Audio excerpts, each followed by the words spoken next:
அருட்பெருஞ்சோதி அருட்பெருஞ்சோதி தனிப்பெரும் கருணை அருட்பெருஞ்சோதி. எல்லா உயிர்களும் இன்புற்று வாழ்க, வள்ளல் மலரடி வாழ்க வாழ்க, கொல்லாவிரதம் குவளை எல்லாம் ஓங்குக, நல்லோர் நினைத்த நலம் பெறுக, நன்றி நினைத்த எல்லோரும் வாழ்க இசைந்து. உலக மக்களே, அறிவார்ந்த அன்பர்களே, ஆண்மநேய ஒருமைப்பாடுடைய அன்பர்களே, வல்லற்பமான மக்களிய திருவற்பாவிலிருந்து இந்த பூலோகத்தில் அருட்பெருஞ்சோதி ஆண்டவருடைய திருவிளையாடல் எப்படியெல்லாம் நடந்தது என்பதையும், அருட்பெருஞ்சோதி ஆண்டவர் ஏன் தன்னை இந்த பூலோகத்திற்கு வருவிக்க செய்தார் என்ற விளக்கங்களையும் நாம் திருவற்பாவின் பாடல் மூலமாக பார்த்து கொண்டிருக்கிறோம். திருவற்பா மொத்தம் 6 திருமுறைகளை கொண்டது, 5987 பாடல்களை கொண்டது.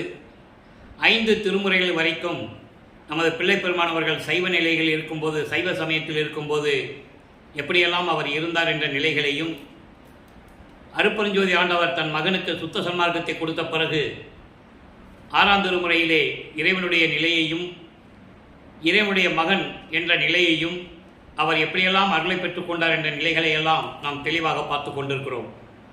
அந்த வகையிலே அருட்பெருஞ்சோதி ஆண்டவர் ஏன் திருவிளையாடல் செய்தார் என்பதையும் நாம் ஏற்கனவே விளக்கமாக பார்த்திருக்கிறோம்.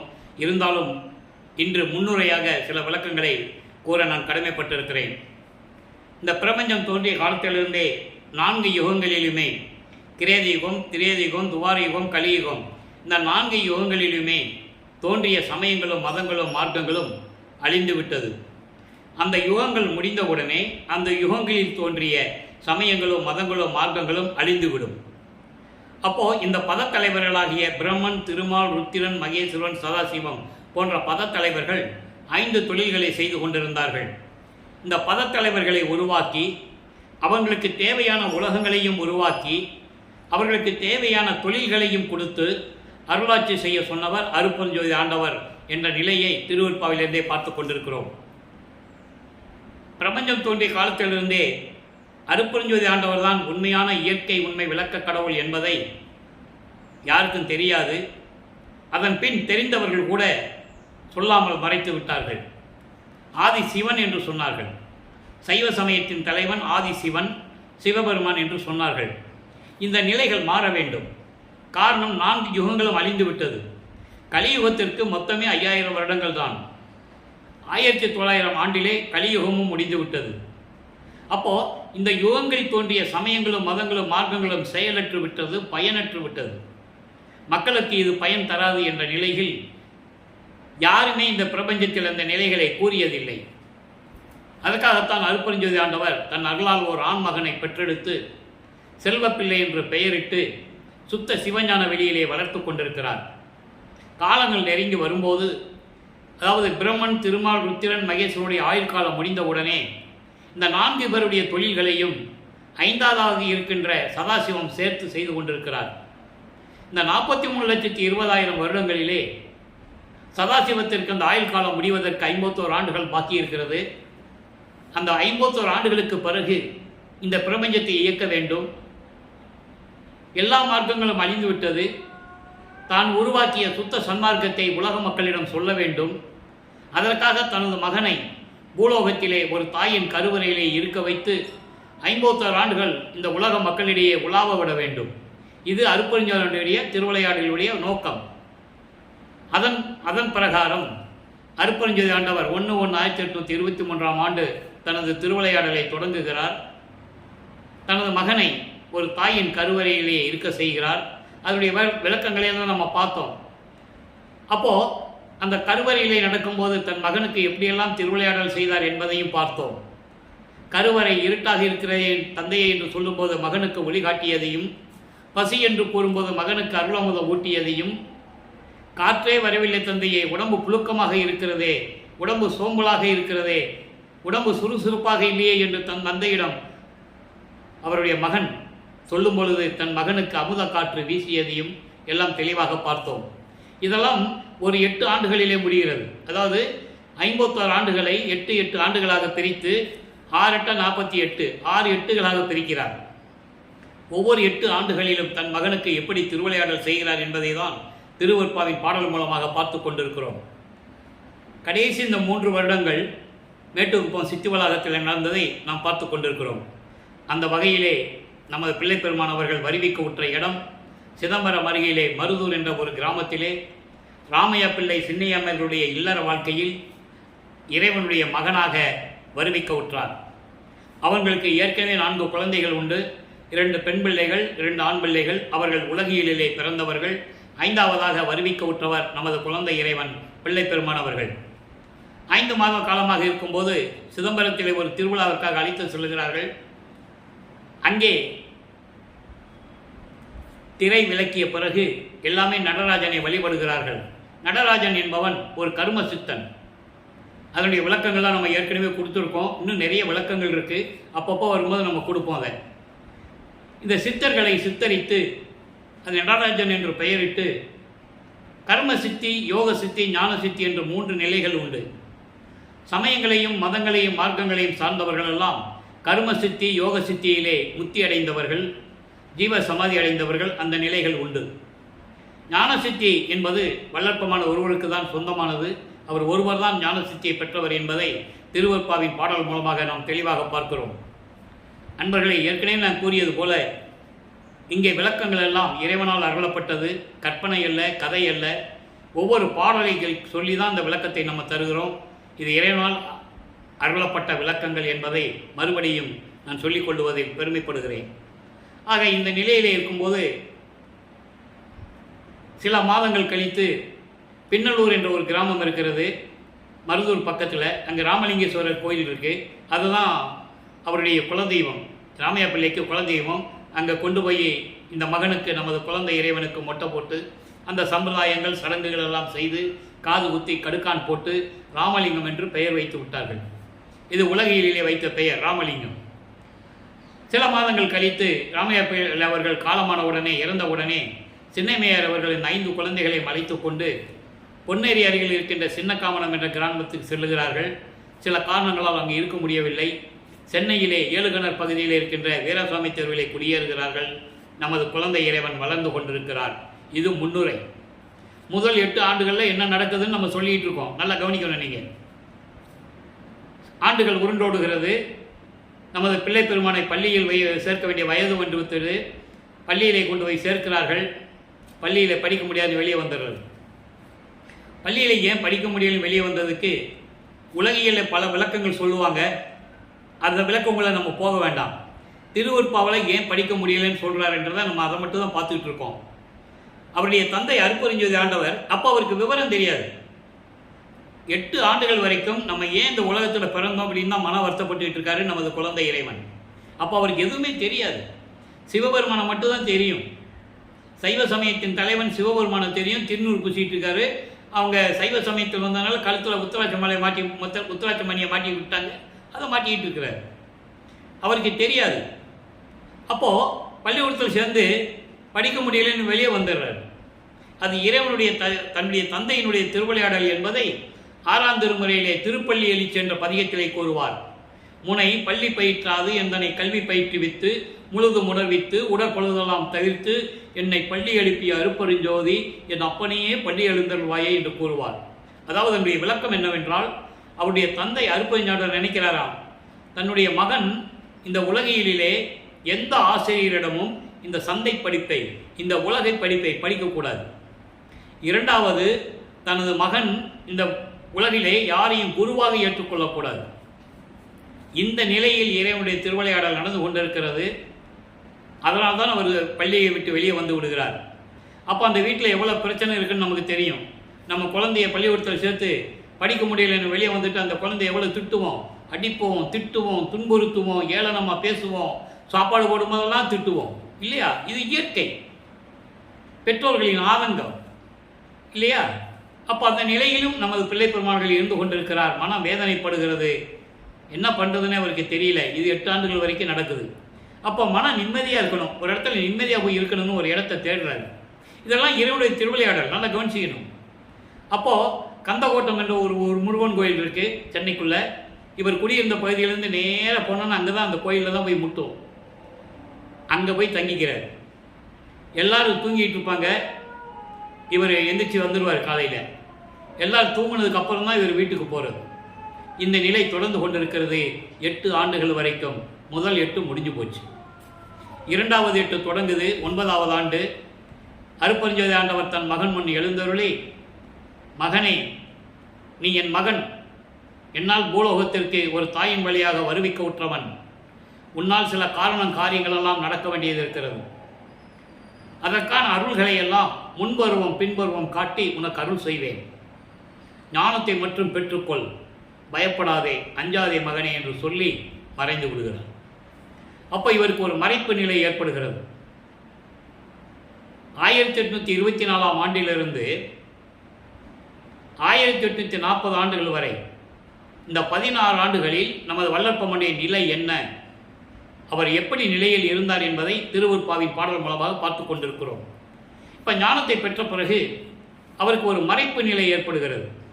மறைப்பு நிலை என்பது இதற்கு முன்னால் நடந்ததெல்லாம் அவருக்கு ஞாபகம் வராது, நினைவில் இருக்காது. சுத்த சிவன வெளியிலே அங்கே வளர்ந்தது, அதுக்கப்புறம் ஒரு தாயின் கருவறையிலே கொண்டு வந்து வச்சது, இதெல்லாம் அவருக்கு அப்போலாம் நினைவு வராது.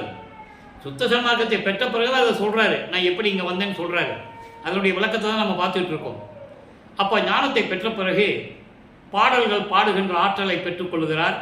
அவருக்கு ஆட்டோமேட்டிக்காக வந்துடுது. சிவபெருமானை பற்றி பாடுகிறார். சிவபெருமானை இறைவனாக ஏற்றுக்கொள்ளுகிறார். நல்லா கவனிக்கணும், அவர் விரும்பி சைவ சமயத்தில் இருந்ததில்லை. அவர் தந்தை அருட்பெருஞ்சாண்டவர் திருவிளையாடல் செய்கிறாரு, அதனால் அதில் இருக்கிறார். தன் மகனை அங்கே இருக்க வைக்க வேண்டும். சுத்த மார்க்கத்தை கொடுத்த பிறகு அது போய் பயனற்றது என்று சொல்ல வேண்டும். இது இறைவனுடைய திருவிளையாடல். ஏன்னா காலங்காலமாக பல யுகங்களாக மக்கள் அதில் ஊறி போயிட்டாங்க. சமயம், ஒவ்வொரு சமயத்துக்கும் தலைவன் உண்டு, ஒவ்வொரு மார்க்கத்துக்கும் தலைவன் உண்டு, ஒவ்வொரு மதத்துக்கும் தலைவன் உண்டு.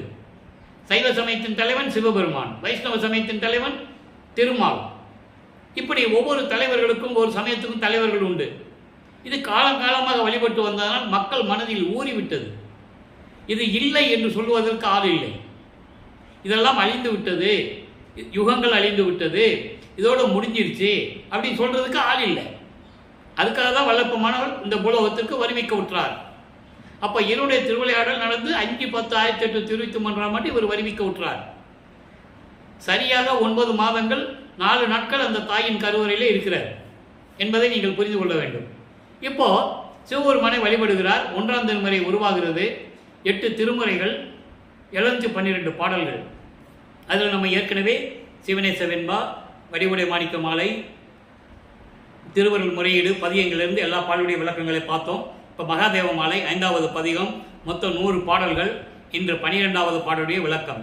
சிவபெருமான் யாருன்னு இப்படி சொல்கிறார். நீங்கள் புராணங்களிலும் காவியங்களிலும் எல்லாமே சொல்லியிருக்காங்க. சித்தர்கள் பாடியிருக்காங்க, ரிஷிகள் பாடியிருக்காங்க, முனிவர்கள் பாடியிருக்காங்க. அவர்கள் பாடியதெல்லாம் வேற. போற்றி போற்றின்னு பாடியிருப்பார்கள், அருளை வேண்டுன்னு பாடியிருப்பார்கள். அவருடைய நிலைகளை, உண்மையான நிலையை யாரும் கூறியதில்லை. வல்லப்பமான் கூறுகிறார் 12வது பாடல். நல்லா கவனிக்கணும். ஏன்னா இங்கே சிவபெருமானை பற்றி எப்படி சொல்கிறாரு, அதுக்கப்புறம் அது சிவபெருமான் இல்லை, அருட்பெருஞ்சாண்டவர் தான் உண்மையான கடவுள்னு சொல்லும்போது அருட்பெருஞ்சாண்டவர் பற்றி எப்படி சொல்கிறார்.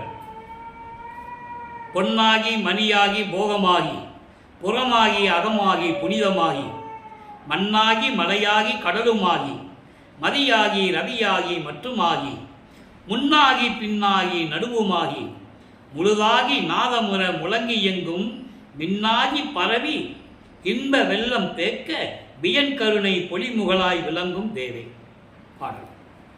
இதனுடைய விளக்கம் பாருங்க. அதாவது பொன்னாகை என்பது பொருளாகவும் மணியாகவும் பேரின்பமாகவும் அதனுடைய விளைவாகவும் உள்ளேயும் வெளியேயும் புனிதமாகி உயிரினங்களின் உள்ளேயும் வெளியேயும் விளங்கிக் கொண்டு புனிதமான நிலையிலும் மண்ணாகி என்பது நித்தியமாகி என்பது அழிவில்லாத இறைவன். இங்கே சிவபெருமானை அழிவில்லாத இறைவன் சொல்லுவார்.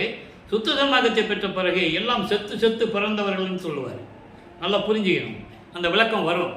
ஏன் நம்ம 5 வருடங்களாக நான் இந்த திருவருட்பா பாடல்களை யூடியூப் மூலமாக சொல்லிகிட்டு இருக்கேன் அப்படின்னா, 5 வருடங்களாக சொல்லிகிட்டு இருக்கிறேன். இன்னும் 3 வருஷம் சொல்ல வேண்டியிருக்கு. திருவருட்பாவின் உண்மை நிலைகளை மக்களிடம் யாரும் எடுத்து செல்லவில்லை. அதற்காக இறைவன் என்னை ஆட்கொண்டு எனக்கு அந்த தயவையும் கருணையும் கொடுத்து என்னை வள்ளலார் ஊழியனாக்கி இதை உங்களிடம் பேச வைத்திருக்கிறார் என்பதுதான் உண்மை. எனவே அப்படிப்பட்ட இறைவன் நிலையாகி நித்தியமாகி மலைகளாகி கடலுமாகி மதியாகி சூரியனாகவும் ரவியாகி சூரியனாகவும் மதியாகி சந்திரனாகவும் மற்றும் என்பது ஒளிப்பொருள்கள். கிரகங்கள் நட்சத்திரங்கள் எல்லாமே ஒளிப்பொருள்கள். மற்றுமாகி முன்னாகி பின்னாகி நடுவுமாகி, அதாவது ஆதியும் இல்லாமல் அந்தமும் இல்லாமல் நடுவும் இல்லாமல் சுயமாக தோன்றிய இறைவன். அதான் முன்னாகி பின்னாகி நடுவுமாகி. அதாவது பல யுகங்கள் முடிந்து விட்டது. இந்த பிரபஞ்சம் தோன்றிய காலத்திலிருந்தே முன்னாகி, அதன் பிறகு யுகங்கள் தோன்றியது, நடுவாகி, பின்னாகி, யுகங்கள் அழிந்த பிறகு பின்னாகி, முன்னாகி பின்னாகி நடுவாகி முழுதாகி, இப்படி பரிபூரணமாக விளங்கி கொண்டிருக்கின்ற சிவபெருமான் நாதமுற முழங்கி எங்கும் மின்னாகி பரவி. நாதம் என்பது ஒளி, ஒளி என்பது சவுண்டு, விந்து என்பது ஒளி, அது லைட்டு, அது லைட்டு, இது சவுண்டு. அப்போ அந்த ஒளி எப்போ வருதுன்னா மேகங்கள் இடித்து மின்னல் வருகின்றது. அந்த மின்னல் போல மின்னுகின்ற இறைவன் இடி முழக்கமாகவும் மலையாகவும் மின்னலாகவும் பரவி இன்ப வெள்ளம் தேக்க பேரின்ப நிலையில் பெருங்கருணையுடன் அருள்மலை பொழியும் தேவே சிவபெருமானை என்று கூறுகிறார். ஆக சிவபெருமானை தெளிவாக கூறுகிறார். இப்போ பிள்ளை பெருமானவர்களுக்கு 9வது ஆண்டிலிருந்து 12 ஆண்டுகளுக்குள் இந்த 3 ஆண்டுகளில் 1ஆம் திருமுறை உருவாகிறது. அதன் பிறகு 13வது ஆண்டு தொடக்கத்தில் அவர் மனம் திருவொற்றியூர் செல்ல விரும்புகிறது, மனம் தூண்டுகிறது. நான் ஏற்கனவே சொன்னது போல மனம் தூண்டுகிறது என்று சொல்வதை விட அங்கே இறைவனுடைய திருவிளையாடல் நடக்குது. என் மகனை திருவொற்றியூருக்கு அழைத்து செல் என்று மனதை தூண்டி விடுகிறார் அருட்பெருஞ்ஜோதி ஆண்டவர். நமது குழந்தை இறைவன் அந்த வயதில் கால் வலிக்க நடந்து செல்லுகிறார் திருவொற்றியூருக்கு. தியாகராஜ பெருமானை வழிபடுகிறார். பதியங்கள் 113 பதியங்கள் உருவாகிறது. 1207 பாடல்கள். எல்லாம் கவனிக்கணும். 5 திருமுறை வரைக்கும் 2400 பாடல்கள் தான். 6ஆம் திருமுறை 2552 பாடல்கள். இந்த 5 திருமுறையுடைய விளக்கம் எதிர்மாறாக அப்படியே சுத்த சன்மார்க்கத்தில் இந்த பதியத்தில் 6ஆம் திருமுறையில் இருக்கும். அந்த விளக்கத்தை தான் நம்ம பார்த்துக்கிட்டு இருக்கோம். இவர் சைவ நிலையில் இருக்கும்போது எப்படி இருந்தார், சுத்த சன்மார்க்கத்தை பெற்ற பிறகு அவருடைய நிலை என்ன, அதுதான் உண்மையான நிலை என்ற நிலையை பார்த்து கொண்டிருக்கிறோம். இப்போ 2வது திருமுறை உருவாகும் போது நம்ம இதுவரைக்கும் 41 பதியங்களுடைய விளக்கங்களை பார்த்துருக்கிறோம். அதிலே ஆண்டுகள் உருண்டோடுகிறது. எவ்வளவோ விண்ணப்பம் வைக்கிறார், மனம் உருகி பாடுகிறார், எந்த விதமான பதிலும் இல்லை. உடனே திருமுல்லை வாயில் சென்றால் ஒருவேளை நம்ம அருளை வாங்கிவிடலாமா என்று சொல்லி திருமுல்லை வாயில் செல்லுகிறார். 14வது ஆண்டில் 13 ஆண்டுகள் வரைக்கும் திருவொற்றியூரில் பாடுறாரு. 14வது ஆண்டு திருமுல்லை வாயிலுக்கு போகிறாரு. கால் வலிக்க நடந்து போகிறார். அங்கே இருக்கிற சிவபெருமான் பெயர் மாசிலாமணி. இது இவ்வளவும் இறைவனுடைய திருவிளையாடல், அருட்பெருஞ்சாண்டவருடைய திருவிளையாடல் நடந்துகிட்டு இருக்காது, அவருக்கு தெரியாது. நல்லா புரிஞ்சுக்கணும் நீங்கள். அப்போ திருவிளையாடல் நடந்துகிட்டு இருக்கு. அங்கே போய் மாசிலாமணி மனம் உருகி பாடுறார். என்னை இந்த பூலோகத்துக்கு வரவழைச்சிட்டு என்னை இந்த பாடுபடுத்துறியே, ஏன் மகனே கால் வலிக்குதான்னு ஒரு வார்த்தை கேட்குறியா, ஊமை மாதிரி நிற்கிறையெல்லாம் கேட்பார். மனம் அந்த பாடல்கள் எல்லாம் அருமையாக இருக்கும். அந்த விளக்கங்களை நம்ம ஏற்கனவே விளக்கமாக பார்த்துருக்கோம். இப்போ முன்னுரையாக சொல்கிறதுனால கொஞ்சம் சுருக்கமாக சொல்கிறேன். அப்போ இந்த நிலையில் இருக்கும்போது அங்கேயும் எந்த விதமான பலனும் இல்லை. அதற்கு பிறகு 15வது ஆண்டில் திருவல்லித்தாயத்துக்கு போகிறார். அங்கே ஒரு சிவபெருமான் திருவிளையாடல் ஏற்கனவே நடந்திருக்கு, அங்கே போகிறார். அந்த காலகட்டத்தில் அங்கே ஒரு சிவன் கோயில் இருக்குது, பிரசித்தி பெற்ற ஒரு கோயில். அங்கேயும் போய் இறைவனை பற்றி பாடுகிறார். எந்த விதமான பலனும் இல்லை. அங்கே தான் சொல்லுவார், பெற்ற பிள்ளையை தெருவில் விட்டு விட்டானே என்று சொல்லி இந்த உலகம் உன்னை பழிக்குமே, அந்த பழிச்சொல்லுக்கும் எலிச்சொல்லுக்கும் நீ ஆளாகக்கூடாது என்பதற்காகத்தான் நான் வருந்துகிறேன் தந்தையே, விரைவில் வந்து எனக்கு அருள வேண்டும் என்று கூறுவார். எந்த விதமான பதிலும் இல்லை. இப்போ நிரந்தரமாக திருவொற்றியூருக்கு போய் கொண்டிருக்கிறார். பதிகம் 42 நாள் அவத்து அலசல். நாள் அவத்து அலசல் என்பது மரணம் என்னும் ஒரு நாள் வந்துவிட்டால் ஒவ்வொரு நாளும் நான் துன்பப்பட்டு இருக்கிறேன், துயரப்பட்டு கொண்டிருக்கிறேன், கவலைப்பட்டு கொண்டிருக்கிறேன். அந்த நாள் எந்த நாள், மரணம் என்கின்ற ஒரு நாள் வந்துவிட்டால் நான் என்ன செய்வது, பதில் சொல் என்ற நிலையில் இந்த பதிகம் இன்னைக்கு 3வது பாடல். இந்த பாடலை நல்லா நீங்கள் கவனிக்கணும். இங்கே எப்படி சொல்கிறாரோ சிவபெருமான்கிட்ட அதனுடைய நேர் எதிர்மறையாக 6ஆம் திருமுறையில் பதிகம் 42 3வது பாடலில் இருக்கும். நீரின் மேல் எழுதும் எழுத்தினும் விரைந்து நிலைபடா உடம்பினை ஓம்பி பாரின் மேல் அலையும் பாவியேன் தனக்கு பரிந்து அருள் பாலியாய் எனில் காரின் மேல் வரல் போல் கடாமிசை வரும் அக்காலன் வந்திடில் எது செய்வேன் வாரின் மேல் வரும் திருமுலை மலையால் மணாலனே ஒற்றையோர் வாழ்வே. பாடல் உங்களுக்கு புரியாது, கடினமான பாடல் தான். விளக்கம் இறைவன் இந்த ஊழியனுக்கு, இந்த வள்ளலா ஊழியனுக்கு கொடுத்த விளக்கம் மிகவும் எளிமையானது. தண்ணி மேலே எழுதுனா நிலைக்குமா? உலகையில் ஒரு பழமொழி சொல்லுவாங்க, உன் வார்த்தையெல்லாம் தண்ணியில் எழுத்துற மாதிரி தான் வச்சுக்கணும்னு சொல்லுவாங்க. நீ சொல்கிறதெல்லாம் தண்ணியில் தான்டா எழுதணும் அப்படின்னு சொல்லுவாங்க. அந்த மாதிரி தண்ணீரில் நீரில் எழுதினால் அந்த எழுத்து நிலைக்குமா? அதுபோல இந்த அழிகின்ற உடம்பை நான் சுமந்து கொண்டு இந்த உலகிலே நான் அலைந்து கொண்டிருக்கிறேன். எப்படி தண்ணி மேலே எழுதுனா எழுத்து அழிஞ்சு போகுமோ அதுபோல இந்த அழியக்கூடிய உடம்பை இந்த பூலோகத்தில் நான் வருவிக்க உற்று இந்த உடம்பை சுமந்து கொண்டிருக்கிறேன். இந்த மண்ணுலகில் உடம்பை சுமந்து கொண்டிருக்கிறேன் இந்த பாவியன். அப்போ இந்த பாவியன் எனக்கு நீ விரும்பி அருள் கொடுக்கவில்லை என்றால், நீ அருள் கொடுக்கவில்லை என்றால் கரும் மேகம் வருவது போல கருமையான எருமை மாட்டின் மேல் வருவானே காலன் யமன். அப்ப நான் என்ன செய்வது? நான் வந்துட்டு என்ன செய்வது? அதான் சொல்றாரே, நாள் அவத்து அலசல். அந்த மரணம் என்கின்ற ஒரு நாள் வந்துவிட்டால் நான் என்ன செய்வது? அங்கே நீங்கள் 6ஆம் திருமுறைக்கு வரும்போது மரணம் பற்றியே வராது. மரணம் இல்லா பெருவாழ்வு தான். மரணம் நம்மளை நெருங்காது. அந்த விளக்கத்தை தான் இன்றைக்கி நம்ம பார்க்க போகிறோம். அப்போ யமன் கார் மேகம் போல, கருமையான மேகம் போல, கருமை நிறம் கொண்ட எருமை மாடு மேலே உட்கார்ந்து யமன் வந்து விட்டால் நான் என்ன செய்வேன்? நீர்நிலைகளும் சோலைகளும் பூஞ்சோலைகளும் தென்னந்தோப்புகளும் நிறைந்த வளம் நிறைந்த திருவொற்றியூரிலே இருக்கின்ற உமையாளின் கணவனே, பார்வதியின் கணவனே, ஒற்றியூர் இருக்கின்ற இறைவனே, சிவபெருமானே, தியாகராஜ பெருமானே, எனக்கு விரைவில் வந்து நீ அருள வேண்டாமா? நீ அருள் செய்யாவிட்டால் யமன் வந்து விடுவானே, நான் என்ன செய்வது என்று முறையீடு செய்கிறார். ஆக அன்பர்களே, இந்த நிலையில் வல்லப்பமானவர்கள் 1824ஆம் ஆண்டிலிருந்து 1840 ஆண்டுகள் வரை இந்த நிலையில் இருந்து கொண்டிருக்கிறார். அப்போ உலகில் என்ன சொல்லுவாங்க? ராமலிங்கம் எங்கே போனானோ, எங்கே திரியிறானோ, ஊர் சுற்றிட்டு திரியிறான், இவன் எப்படி வழங்குவான் குடும்பத்தில் அப்படின்லாம் பேசிகிட்டு இருப்பாங்கல்ல. அது உலகில் இயற்கை. இதெல்லாம் காதில் படும். இறைவன் மகன்னு தெரியும், வெளியே சொல்ல முடியாது, சொல்லவும் கூடாது. அது காலத்தின் கட்டாயம், தெய்வத்தின் ரகசியம். ஆனால் அந்த ஏளன பேச்சுகளும் அவமானங்களும் ஒரு 16 ஆண்டு ஒரு வாலிப வயசில் இருக்கின்ற ஒருவருக்கு தெரிஞ்சால் அது எப்படி இருக்கும்? நமது குழந்தை இறைவன் பிள்ளை பெருமானுடைய நிலை எப்படி இருக்கும்னு நீங்கள் நினைச்சு பாருங்களேன். உடம்பு புல்லரிக்கும், கண்ணிலிருந்து தண்ணி வரும். இறைவனுடைய மகன் அவர். ஆக இந்த நிலையில் இருக்கும்போது அவருக்கு என்ன செய்வதுன்னே தெரியாது. மனம் வருந்தி வேதனைப்பட்டு கொண்டிருக்கிறார். இது 16 ஆண்டுகளுக்குள் இருக்கிறார். நம்ம ஒவ்வொரு 8 நாள்கள் பார்க்க போகிறோம். இருந்தாலும் இதற்கு நேர் வினையாக சுத்த சன்மார்க்கத்தை பெற்ற பிறகு இந்த விளக்கத்தை சொன்னாதான் அவங்களுக்கு மக்களுக்கு புரியும்.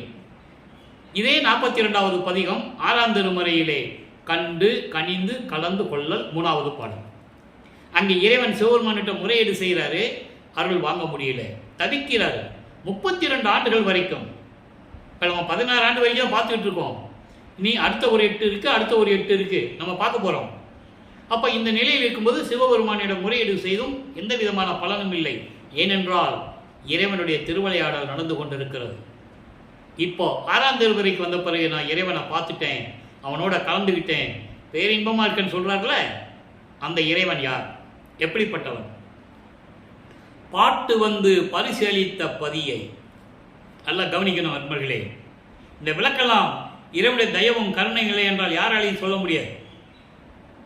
நான் அதனால் மனம் பூரிப்படைந்து பெருமைப்பட்டுக் கொண்டிருக்கிறேன். எனது தந்தை வல்லப்பமானவர்கள் தமிழே தெரியாத எனக்கு, இலக்கணமே தெரியாத எனக்கு 6 திருமுறைகளுக்கு விளக்கம் கொடுத்து சதுரகிரியிலே உட்கார வைத்து 3 ஆண்டுகள் சதுரகிரியிலே உட்கார்ந்து நான் இந்த விளக்கங்களை எல்லாம் எழுதி இப்போ உங்களிடம் பேசிக் கொண்டிருக்கிறேன். இறைவனுடைய செயல் பாருங்க. பாட்டு வந்து பரிசளித்த பதியை, அருள்பதியை, பசுபதியை. இந்த பசுபதி வந்து அண்டர்லைன். இதுக்கு நிறைய விளக்கங்கள், நான் இதுக்கு ஒரு தனியாகவே ஒரு வீடியோ ஒன்று போட்டிருக்கேன். பதி பசு பாசம், இதுக்கு தனியாக ஒரு வீடியோ போட்டிருக்கேன். நம்ம வீடியோக்குள்ளே நீங்கள் போய் பார்த்தீங்கன்னா டைப் பண்ணிங்கன்னா கிடைச்சிடும். கனக சபாபதியை, உமாபதியை, தேட்டமிகும் பெரும்பதியை, சிவபதியை, எல்லாம் செய்யவல்ல தனிப்பதியை, திகழ் தெய்வப்பதியை, ஆட்டியல் செய்து அருள் பரமபதியை, நவபதியை. இந்த வரி அண்டர்லைன். நவபதியை என்பது நான் ஏற்கனவே போன வாரம் கூட ஒரு பதிவில் அந்த விளக்கங்கள் சொல்லியிருக்கேன். நவநிலைகள் இருக்கின்ற இறைவன் சொல்லுவார், அதை நான் சொல்லியிருக்கேன். நவமணி சொல்லியிருக்கேன்.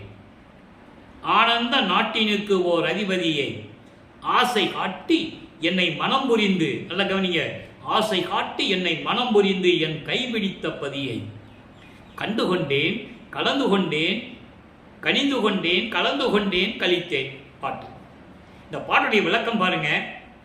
பாட்டு வந்து பரிசளித்த பதியை, என்னை இந்த பூலோகத்துக்கு, இந்த வரிக்கு மட்டும் விளக்கம் சொல்றேன். இவ்வளவு விளக்கம் இருக்கு. இந்த விளக்கம் இறைவனுடைய தயவும் கருணை இல்லைன்னா சொல்ல முடியாது. பாட்டு வந்து பரிசளித்த பதின்னு என்ன சொல்லுவாங்க? நான் பாடுனேன், பாட்டுக்கு பரிசு கொடுத்தாரு, அப்படிப்பட்ட இறைவன் சொல்லுவாங்க. அப்படி அல்ல. அது உலகியல் விளக்கம், நூல் விளக்கம், சுத்த சன்மார்க்க விளக்கம். பாட்டு வந்து பரிசளித்த பதியை என்பது என்னை இந்த பூலோகத்திற்கு ஒரு தாயின் கருவறையிலிருந்தே வரவழைத்து என்னை சைவ சமயத்திலே இருக்க வைத்து தெருவிலே நான் விளையாடி கொண்டிருந்த போது, அன்னைக்கு சிவபெருமான் தான் வந்து ஆட்கொண்டார்னு சொல்றாரு. அது யாரு? அருட்பெருஞ்சோதி ஆண்டவர். அவர் வடிவில் வராது. நான் தெருவிலே சிறுவயதிலே விளையாடி கொண்டிருந்த போது என்னை ஆட்கொண்டு பாடல்கள் பாடுகின்ற ஆற்றலை அளித்து என்னை பாட வைத்து, அதன் பிறகு சுத்த சன்மார்க்கத்தை கொடுத்து என் துன்பங்களையும் துயரங்களையெல்லாம் நீக்கி பாடு பாடுன்னு சொல்லுவார். நான் பட்ட பாடுன்னு சொல்லுவார். 12 ஆண்டு தொடங்கி இற்றைய பகல் வரை இந்த படியில் நான் பட்ட பாடு, நினைக்கில் மலையும் கரையுமே, இரும்பும் உருகுமே சொல்லுவார். எவ்வளவு அற்புதமான பாடல்கள் அவருடைய திருவுருள். அப்படிப்பட்ட இறைவனுடைய மகன் அவர். அப்படிப்பட்ட இறைவனுடைய மகனை சன்னியாசி என்றார்கள், தமிழ் துறவி என்றார்கள். இதெல்லாம் உலகில் சொன்னது அபத்தமான பொய். அது உண்மை அல்ல. அவர் இறைவனுடைய மகன். இதை சொல்ற பாருங்க. அப்படி என்னை வரவழைத்து சுத்த சன்மார்க்கத்தை கொடுத்து உன்னை பற்றி பாட வைத்து அந்த பாட்டை மெச்சி எனக்கு பரிசளித்த, எனக்கு அருளை கொடுத்த இறைவனை, அருட்பெருஞ்சோதியை, அருள்பதியை, அருளோடு விளங்குகின்ற இறைவனை, பசுபதியை. பசு என்பது மலங்கள் சூழ்ந்த ஆன்மா, பதி என்பவன் இறைவன். இந்த பசு மலம் சூழ்ந்த ஆன்மா எப்படியாவது பதிவோட சேர்ந்துடணும்னு தந்திரமா நினைச்சுக்கிட்டு இருக்கும். ஆனால் பதி பசு மேலே இறக்கப்பட்டு, நல்லா கவனிக்கணும், இறைவன் ஆன்மா மேலே இறக்கப்பட்டு அந்த ஆன்மாவுடைய குற்றங்களையும் குறைகளையும் மலங்களையும் நீக்கணும்னு சொல்லி இவர் ஆசைப்படுகிறார். உடனே பசு பதியோடு சேர்ந்து கொள்ளுகிறது. அதான் பசுபதி. நல்லா புரிஞ்சுக்கணும். நீங்கள் இந்த விளக்கம் ஏற்கனவே ஒரு வீடியோவோ போட்டிருக்கோம், நீங்கள் பார்த்துக்கலாம். 1 மணி நேரம் பேசியிருக்கேன். அப்படிப்பட்ட இறைவனை, பசுபதியை, கனக சபாபதி, கனகம் என்பது பொன், பொற்சபை, பொற்சபையில் இருக்கின்ற இறைவனை, உமாபதியை, அதாவது சிவகாமி வள்ளியினுடைய கணவன் அப்படின்னு சொல்றாரு. தேட்டமிகும் பெரும்பதியை, அதாவது எனது விருப்பமான, என் அன்பான, என் ஆசையான இறைவனை, சிவபதியை. சிவபதி என்பது, சிவம் என்பது அருட்பெருஞ்சோதி, அதற்கு சொந்தமானவன் அருட்பெருஞ்சோதி இறைவன், எல்லாம் செய்யவல்ல தனிபதியை. ஒரு இறைவனை எப்படி சொல்ற பாருங்க. அங்க சிவபெருமானை எப்படி சொன்னாரு?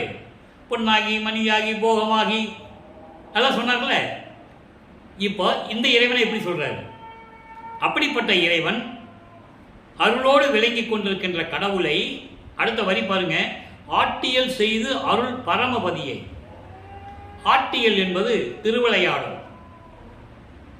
திருவிளையாடல் செய்து கொண்டு அருளோடு விளங்கி கொண்டிருக்கின்ற சுத்த சிவஞான வெளியில் அமைந்திருக்கின்ற சத்திய ஞான சபையில் விளங்கிக் கொண்டிருக்கின்ற அருப்பெருஞ்சோதி ஆண்டவரை, ஆடும் சேவடி உடைய இறைவனை. ஆடும் சேவடி என்பது அருள் நடனம் செய்கின்ற திருவடிகள். அருப்பஞ்சாவுடைய அருள் நடனம் எப்படி இருக்குன்னா, இடது காலை ஊன்றி வலது காலால் நடனம் ஆடியவர். இந்த சைவ சமயத்தின் தலைவன் சிவபெருமானையோ இல்லை கர்மசித்தனாகிய நடராஜனையோ நீங்கள் பார்த்தீங்கன்னா வலது காலை ஊனி இடது காலை தூக்கி இருக்கிறதா நீங்கள் பார்த்துருப்பீங்க. அருப்பஞ்சாண்டவர் அப்படி அல்ல. ஆடும் சேவடிக்கு ஆளானேன் மலாத யாக்கை பெற்றேன் என்று கூறுவார். அப்படிப்பட்ட ஒரு நிலையில் இருக்கின்ற இறைவனை, நவபதியை, 9 நிலைகள் இருக்கின்ற பரம்பரமணி, பராபரமணி, அருள் செய்மணி, வித்தகமணி, இப்படியெல்லாம் நிறைய மணிகள் இருக்கு. 9 வகையான நிலைகள். அப்படிப்பட்ட இறைவனை, ஆனந்த நாட்டினுக்கு ஓர் அதிபதியை. ஆனந்த நாடு எது? சுத்த சிவஞான வெளியில் இருக்கின்ற ஆனந்த நாடு சத்திய ஞான சபை. அப்படிப்பட்ட சத்திய ஞான சபையிலே பேரின்பமாக இருக்கின்ற அதிபதியை, அப்படிப்பட்ட ஒரு இறைவனை அடுத்து சொல்ற பாருங்க, ஆசை காட்டி என்னை மனம் புரிந்து என் கை பிடித்த பதியை. எவ்வளவு இந்த வரிக்கு விளக்கம் மட்டும் சொல்லணும்னா 1 மாதம் நான் சொல்லணும். எனக்கு நேரம் பத்தலை. இறைவனை பற்றி எவ்வளவோ சொல்லணும்னு நினைக்கிறேன், ஆனால் எனக்கு நேரம் பத்தலை. அதிக நேரம் போனால் பார்க்குறவங்க இவ்வளோ நேரமா அப்படின்னு பார்க்க மாட்டாங்க இல்லையா? ஒரு ரீல்ஸ் 10 நிமிஷம் போட்டால், 15 நிமிஷம் போட்டால், ஒரு காமெடி போட்டால் பார்ப்பாங்க இல்லையா? பிரபஞ்சத்தின் உண்மைகளை சொல்லக்கூடியதை யார் பார்க்குறாங்கன்றீங்க? நல்லா கவனிச்சுக்கணும் நீங்கள். அதாவது ஆசை காட்டி, எப்படி ஆசை காட்டினாராம்? எங்க சுத்த சிவஞான வெளியில செல்வப்பிள்ளன் பேர் வச்சு வளர்த்துட்டு இருக்கும்போது ஆசை காட்டுறாரு. மகனே, நீ பூலோகத்துக்கு போகணும், பூலோகத்தில் நீ 51 ஆண்டுகள் இருக்கணும், நான் உனக்கு அப்பப்போ வந்து அருள் செய்வேன், உன்னை நான் கைவிட்டுவேனா? இவர் போக முடியாதுன்றாரு. அதெல்லாம் உன்னை நான் கைவிட மாட்டேன்னுலாம் ஆசை காட்டி எனக்கு பூலோகத்துக்கு அனுப்பி வச்சுட்டு 32 ஆண்டுகள் சைவ சமயத்தில் இருக்க வச்சு துன்பங்களையும் துயரங்களையும் நான் அனுபவித்து அதுக்கப்புறம் என்னை மனம் புரிந்து, மனம் புரிந்தானே கல்யாணம் பண்ணுறதா? இல்லை. மனம் புரிந்துன்னா என்ன அர்த்தம்? கல்யாணம் பண்ணுறதானே அர்த்தம். இங்கே அப்படி இல்லை. ஆட்கொண்டு இப்படியெல்லாம் எனக்கு ஆசை காட்டி இந்த பூலோகத்துக்கு அனுப்பி வச்சு என்னை 32 வருஷம் என்னை தொந்தரவு பண்ணி துயரங்களையும் துன்பங்களையும் அனுபவிக்க வச்சு அதுக்கப்புறம் என்னை மனம் புரிந்து, அதுக்கப்புறம் என்னை ஆட்கொண்டு அருள் செய்து என் கைப்பிடித்த பதியின்னு என்ன அர்த்தம்? இனிமே அஞ்சாதே மகனே, உன்னை நான் கைவிட மாட்டேன். இதுவரை நடந்ததெல்லாம் எனது திருவிளையாடல். நீ உண்ட உணவெல்லாம் அமுதமாயிற்று மகனே. நீ தாயின் கருவறையில் இருக்கும்போது நான் உனக்கு அருளமுதம் ஊட்டினேன். அதன் பிறகு இந்த பூலோகத்திற்கு வந்த பிறகு நீ உண்ட உணவெல்லாம் நான் அமுதமாக்கி விட்டேன். நீ உணவே உண்ணவில்லை, உன்னை நான் தூங்க விடலை. இந்த விளக்கங்கள் நிறைய இருக்க என்பர்களே. திருவருட்பாவில் இறைவனுடைய மகனு பசி இருக்கக்கூடாது, இறைவனுடைய மகன் தூங்கக்கூடாது. இந்த நிலையில் இறைவனுடைய திருவிளையாடல் நடந்ததை திருவருட்பாவில் பாடலில் இருக்கு. ஒரு தடவை தென்னையில் படுத்திருப்பார் திருவொற்றியூரில். அப்போ அவர் சைவ சமயத்தில் இருக்கார், நல்லா கவனிக்கணும். சைவ சமயத்தில் இருக்காரு, திண்ணையில் படுத்திருக்கிறாரு, தூங்கலை, அரை தூக்கத்தில் இருக்கிறாரு. அந்த சின்ன திண்ணை புரண்டு வராது. மகன் கீழே படுத்து விழுந்துருவான்னு சொல்லிட்டு அருப்பஞ்சாண்டவர் வந்து தாங்கி மறுபடியும் தூக்கி படுக்க வைக்கிறார். இவ்வளவு அருமையான நெகிழ்வான நிகழ்ச்சிகள் எல்லாம் திருவிளையாடலாம் திருவருட்பாவில் உண்டு. தன் மகனை தூங்கவும் விடக்கூடாது, அதே நேரத்தில் அவன் ரொம்ப நேரம் முடிச்சுட்டு இருக்கக்கூடாது. அருள் துயில் நிலை, அந்த நிலை அப்போ அவருக்கு தெரியாது. குழந்தை இறைவன் நம்ம பிள்ளை பெருமான் அவருக்கு தெரியாது. இந்த நிலையில் திருவிளையாடல் நடந்துகிட்டு இருக்கு. அதான் சொல்றாரு, அப்படி என்னை ஆசை காட்டி பூலோகத்துக்கு அனுப்பி வச்சு என்னை தெருவில் நிற்க வச்சு என்னை அவமானப்படுத்தி துன்பங்களையும் துயரங்களையும் அனுபவிக்க வச்சு அதுக்கப்புறம் இவரை என்னை ஆட்கொண்டு மனம் புரிந்து என் கைப்பிடித்த பதியை. இனிமேல் கைப்பிடித்த பதினா என்ன? உறுதியாக வந்துருச்சு, உறுதி தெரிஞ்சு போச்சு. இனிமேல் கைவிட மாட்டான்னு கையை பிடிச்சாச்சு. அப்போ இனிமேல் உன்னை கைவிட மாட்டேன் மகனே, அஞ்சாதே என்று சொல்லி என்னை கைப்பிடித்த இறைவனை கண்டுகொண்டேன். 32 ஆண்டுகள் வரைக்கும் எந்த இறைவன் அவர் பார்க்கல. கண்டுகொண்டேன், கனிந்து கொண்டேன், உள்ளம் நெகிழ்ந்து கொண்டேன், கலந்து கொண்டேன் இறைவனோடு, கலித்து பேரின்பத்தோடு. ஆக இவர் இறைவனுடைய மகன், இறைவனுடைய மகனை எப்படியெல்லாம் திருவிளையாடல் செய்து இந்த பூலோகத்திற்கு அனுப்பினார், இந்த பூலோகத்திலே வளர்ப்பமானவர்கள் ஒவ்வொரு 8 ஆண்டுகளிலும் எப்படி இருந்தார் என்ற நிலைகளை திருவெற்பாவின் பாடல் மூலமாக நாம் பார்த்து கொண்டிருக்கிறோம். இனிமேல் உன்னை கைவிட மாட்டேன் என்று சொன்ன நிலையை திருவெற்பாவிலிருந்து, அதாவது அருட்பெருஞ்சோதி அகவலிலிருந்து ஒரு 2 பாடல்கள் சொல்ல நான் கடமைப்பட்டிருக்கிறேன். ஏனென்றால் அந்த பாடலை சொன்னால்தான் இன்றைய விளக்கம் பூர்த்தி அடையும். சைவ நிலையில் இருக்கும்போது எந்த விதமான அருளை பெற முடியாமல் தவித்துக் கொண்டிருந்த பிள்ளைப்பெருமான் அவர்களுக்கு சுத்த சன்மார்க்கத்தை பெற்ற பிறகு இறைவன் ஆட்கொண்டு எல்லா அருளையும் கொடுத்து விட்டார். அதனுடைய நிலைகளை அருட்பெருஞ்சோதி அகவலிலே 2 பாடல்களிலே கூறுவார். ஏன்னா அங்கே 2ஆம் திருமுறையில் சொல்வார்களே, அந்த பாட்டை இன்னைக்கு பார்த்தோம். மரணம் என்னும் அந்த நாள் வந்து விட்டால், கருமேகம் போன்று கருமையான எருமை மாடு மேலே யமன் என்னை அழைத்தால், அந்த நாள் வந்து விட்டால் நான் என்ன செய்வேன் அப்படின்னு சொல்கிறாங்கல்ல, அதுக்கு ஒரு கவுண்டர் பாடல். அதை கவுண்டர்னா எதிர்மறையா சுத்த சன்மார்க்கத்தை வாங்கின பிறகு என்ன சொல்கிறான்னு சொல்லணும்ல, அது என்னுடைய கடமை, நான் சொல்லிதான் ஆகணும்.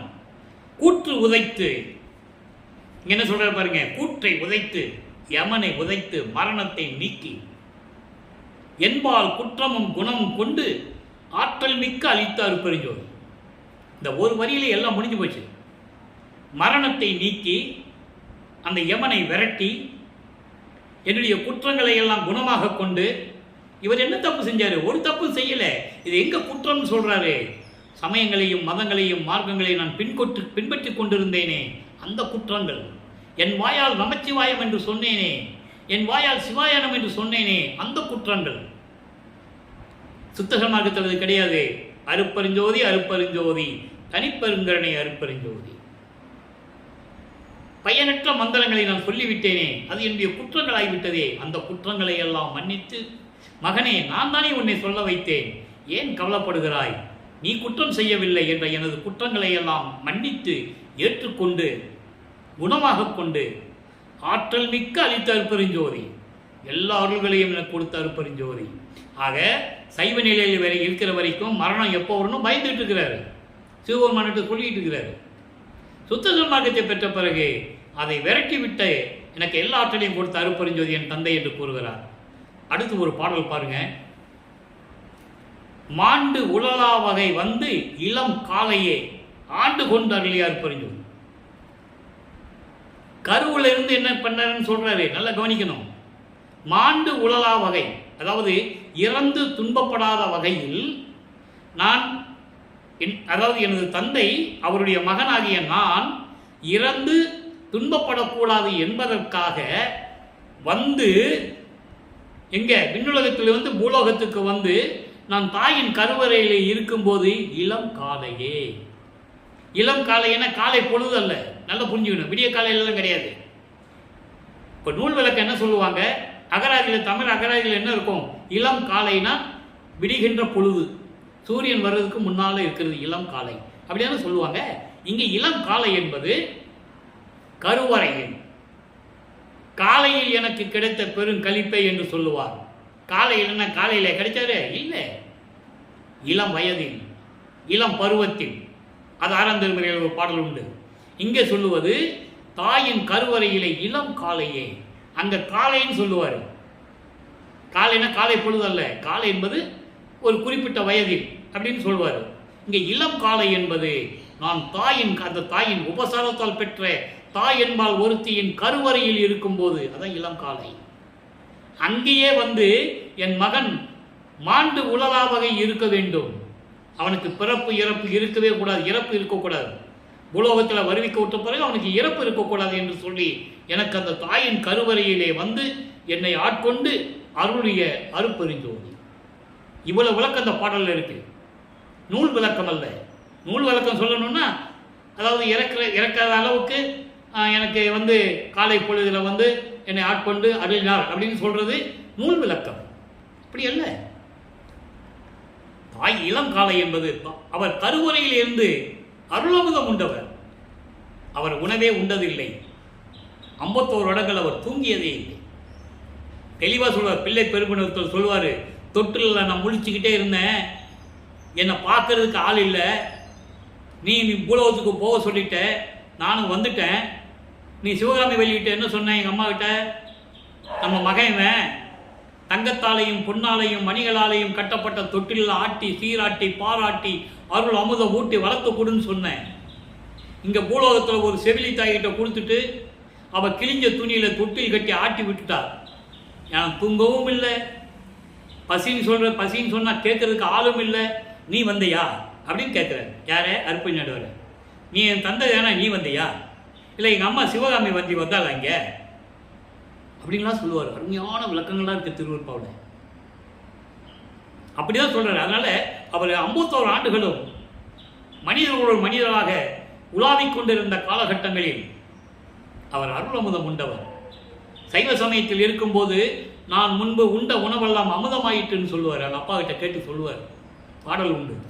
எனவே அப்படிப்பட்ட ஒரு இறைவனுடைய மகனை சுத்த சன்மார்க்கத்தை இந்த உலக மக்களை எல்லாம் இணைத்து உலக மக்கள் எல்லாம் இன்புற்று வாழ வேண்டும், உலக மக்கள் எல்லாம் மரணமில்லா பெருவாழ்வில் வாழ வேண்டும் என்பதற்காகவே வருவிக்க விட்டவர். அவர் ஒன்றும் பிறக்கலை. பிறந்தாருன்னு சொல்லி அவரை மனிதனாக்கி அதன் பிறகு ஒரு துறவியாக்கி ஒரு சாமியாராக்கி இப்படியே வளர்ப்பவனை பற்றி சொன்னார்களே தவிர திருவருட்பாவில் இருக்கின்ற பிரபஞ்சத்தின் உண்மைகளை யாருமே சொல்லலை. அவர் சொல்றாரு, அதை எடுத்து சொல்லுவதற்கு ஆள் இல்லை. அந்த பாக்கியத்தை நான் பெற்றிருக்கிறேன், அதனால் என்னால் சொல்ல முடிகிறது. எனவே அன்பர்களே, அப்படிப்பட்ட இறைவனுடைய மகன் அருட்பெருஞ்சோதி ஆண்டவர். அவங்க 2 பேரும் ஒன்றுதான். நானும் நீயும் ஒன்றென்று உரைத்து நல்கும் ஜோதியே அப்படின்னு சொல்லுவார். நான் தானானான், தான் நானானான், நானும் தானும் ஆனோம் அப்படின்னு சொல்லுவார்.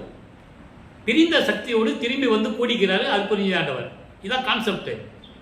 எனவே அப்படிப்பட்ட அருட்பெருஞ்சோதி ஆண்டவரையும் அருட்பெருஞ்சோதி ஆண்டவரின் மகனாகிய வள்ளல் பெருமானையும், வள்ளற்பெருமானும் தனியாக கும்பிட வேண்டியதில்லை, மகாமந்தர் சொன்னால் போதும்.